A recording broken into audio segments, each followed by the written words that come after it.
আসসালামু আলাইকুম প্রিয় এসএসসি 26 পরীক্ষার্থীরা, প্রত্যেকটা শিক্ষার্থী এই মুহূর্তে রেজাল্টের অপেক্ষায় আছে। রেজাল্টের অপেক্ষা থাকাকালীন আজকে 18 জুলাই লাস্ট একটা আপডেট পেয়েছি শিক্ষা বোর্ড থেকে। সেটা হচ্ছে 20 জুলাই তারা রেজাল্ট প্রকাশ করতে পারছে না, কারণ কি তারা তাদের কার্যক্রমগুলো গুছাতে পারে নাই। যেহেতু গুছাতে পারে নাই, সেক্ষেত্রে রেজাল্ট পাবলিশ করা তো পসিবল না 20 তারিখের ভিতর। তো সেই আপডেটটা দেওয়ার কয়েক ঘন্টা পরে আমরা আবার একটা নতুন আপডেট পেয়েছি যে শিক্ষা বোর্ড কবে নাগাদ রেজাল্টটা প্রকাশ করতে পারে। এসএসসি 26 পরীক্ষার রেজাল্ট সবার আগে দেখতে প্রত্যেকটা শিক্ষার্থী এখনই নিজেদের মোবাইল ফোন থেকে প্লে স্টোরে যাবে। প্লে স্টোরে গিয়ে সার্চ অপশনে সার্চ দিবে এসএসসি রেজাল্ট 2026। সার্চ দেওয়ার সাথে সবার উপরে এক নম্বরে যে অ্যাপসটা আসছে এই অ্যাপসটাকে ডাউনলোড করবে, কারণ কি এখান থেকেই তোমরা প্রত্যেকটা শিক্ষার্থী সবার আগে রেজাল্টটা সংগ্রহ করতে পারবে। এই অ্যাপসের লিংক আমরা ভিডিও ডেসক্রিপশনে দিয়ে রাখবো, চাইলে লিংকে ক্লিক করেও অ্যাপসটা ডাউনলোড করে নিতে পারবে। তোমরা যদি এখনই দ্য ডেইলি স্টার আমাদের যে পত্রিকাটা আছে সেই পত্রিকার বাংলা ভার্সনে চলে যাও, এই রিলেটেড আপডেটটা পেয়ে যাবে। শিক্ষা বোর্ড থেকে জানিয়েছে তারা কবে নাগাদ বা কত তারিখে রেজাল্টটা প্রকাশ করবে, এই বিষয়ে আপডেট পেয়ে যাবে। আর যারা আমাকে ভরসা করো, কোথাও যাওয়ার দরকার নেই,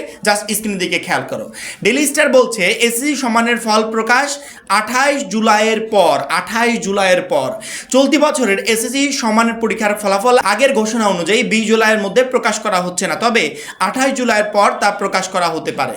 শিক্ষা বোর্ডগুলো ফলাফল তৈরির প্রক্রিয়া সম্পন্ন করতে না পারায় তারিখ পিছিয়ে যাচ্ছে। আজ শনিবার আন্তঃশিক্ষা বোর্ড সমন্বয় কমিটির সভাপতি অধ্যাপক সৈয়দ আখতারুজ্জামান ডেইলি স্টারকে এ তথ্য জানান। তিনি বলেন, বোর্ডগুলো আগামী 28 অথবা 29 জুলাইয়ের মধ্যে ফলাফল চূড়ান্ত করতে পারবে বলে আশা করেছে। এরপর শিক্ষা মন্ত্রণালয় ফলাফল প্রকাশের তারিখ নির্ধারণ করে দিবে। আগে 20 জুলাইয়ের মধ্যে ফলাফল প্রস্তুত করার নির্দেশনা দেওয়া হয়েছিল, কিন্তু সাম্প্রতিক সময় অস্থিতিশীল পরিস্থিতি সহ বেশ কিছু কারণে আমরা নির্ধারিত সময়ে কাজ শেষ করতে পারিনি, বলেন তিনি। আগের নির্ধারিত সময়ের চেয়ে ফল প্রস্তুতি 1 সপ্তাহ সময় বেশি লাগছে, তবে তারিখের বিষয়ে চূড়ান্ত সিদ্ধান্ত মন্ত্রণালয় নেবে বলে জানান অধ্যাপক আখতারুজ্জামান। এর আগে গত 8 জুন সচিবালয় সংবাদ সম্মেলনে শিক্ষামন্ত্রী আনম এহসানুল হক মিলন এসএসসি সমান পরীক্ষার ফলাফল প্রকাশের তারিখ বিষয়ে 20 জুলাইয়ের কথা জানিয়েছিলেন। পরবর্তীতে যেই তারিখটা আসলে রেজাল্ট প্রকাশ করা সম্ভব হচ্ছে না, সেটা আজকে 18 জুলাই জানিয়েছে। কারণ কি বর্তমান রিসেন্টলি বন্যা পরিস্থিতি, সেই সাথে এইচএসসি 26 ব্যাচের আন্দোলন, সব কিছু মিলিয়ে তারা এটা রেডি করতে পারে নাই। তো রেডি যেহেতু করতে পারে নাই, আমরা তো চাইলেও তো রেজাল্ট তারা প্রকাশ করতে পারবে না। তবে বিষয়টা এরকম না যে এই মাসে রেডি করতে পারে নাই মানে সামনের মাসে দিবে না। 20 তারিখে রেডি করতে পারে নাই, 1 সপ্তাহের ভিতর রেডি করে ঠিকই রেজাল্টটা প্রকাশ করে দিবে। অর্থাৎ জুলাই মাস পার হবে না, জুলাইয়ের ভিতর ইনশাল্লাহ তোমরা রেজাল্ট পাচ্ছ। এবং তারা বলে দিয়েছে যে আমরা 28 জুলাই অথবা 29 জুলাই, অর্থাৎ 28 জুলাইয়ের পরবর্তীতে এবং এই জুলাই মাসের ভিতরে আমরা ইনশাল্লাহ রেজাল্ট প্রকাশ করে দিব। এসএসসি 26 পরীক্ষার্থীরা এই মুহূর্তে প্রচুর পরিমাণে টেনশনে আছে। স্বাভাবিক এটা, যে রেজাল্ট সামনে যত ঘনিয়ে আসবে টেনশনটা বাড়বে। তবে আমার মনে হয় টেনশন করার কোনো কারণ নাই, কারণ কি এই বছর ইনশাল্লাহ রেজাল্ট ভালো হবে।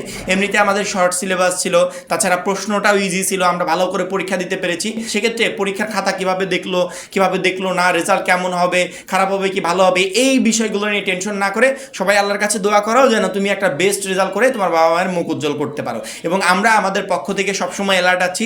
এসএসসি 26 রিলেটেড যে কোনো আপডেট আসলে তৎক্ষণাৎ তোমাদেরকে ভিডিওর মাধ্যমে জানিয়ে দেবো যে শিক্ষার্থীরা শিক্ষা বোর্ড থেকে এই আপডেটটা আসছে। সেই আপডেট অনুযায়ী তোমরা জানতে পারবে যে পরবর্তীতে তোমাদের রেজাল্ট প্রকাশের আসলে অ্যাকুরেট তারিখ কোনটা। আমরা শিক্ষা বোর্ডের ওয়েবসাইটের উপর সবসময় নজর রাখছি, এই বিষয়গুলো নিয়ে তোমাদের খোঁজ রাখতে হবে না। রেজাল্ট প্রকাশের ফিক্সড ডেট প্রকাশ হওয়া মাত্রই আমরা আপডেটের মাধ্যমে তোমাদেরকে জানিয়ে দিব।